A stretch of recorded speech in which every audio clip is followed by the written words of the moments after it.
大家知道现在是几点吗？现在是凌晨12点，起来觅食了。然后大家就是这样的时候，可以把我们的这个面和牛肉干放在一起，这样会好吃一点，因为牛肉干是硬的嘛。大家就是比较好奇的是，为什么我的房间会放冰箱呢？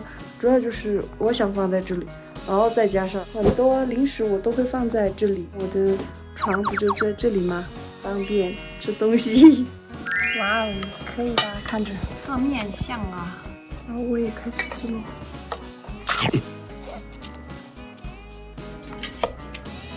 大家一定要试一试这个，真的很好吃。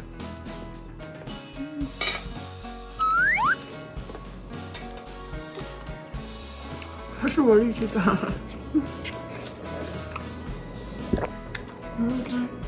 真的很好吃哦。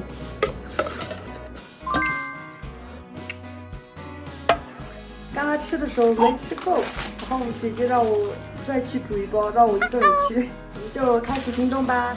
再放点牛肉干。大家平时说手撕和干牛肉怎么区别？干的就是这种特别干的那种。手撕的话，它是撕着可以吃，那个放在泡面的话会更好吃一点。现在已经煮好了，所以大家以后就是跟姐妹一起吃东西的时候，千万不要跟我一样自作主张，不然的话跟我一个下场。但是我已经有个计划，全部倒进去 ，last， 把它看见，全部倒了。还挺辣的。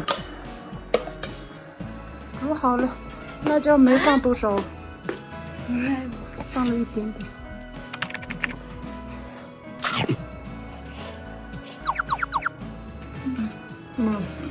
怎么感觉你煮的好吃？好吃一点吗？辣吗？不辣。好像还真不辣。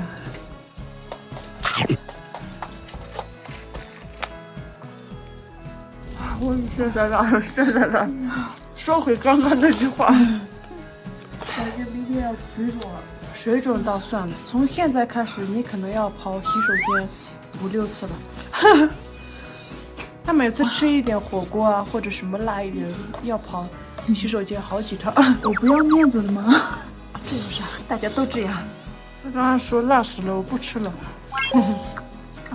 今天的火鸡面挑战就到这里了吧，一晚上吃了2包哦。好了，那我们今天的视频就分享到这里，拜拜。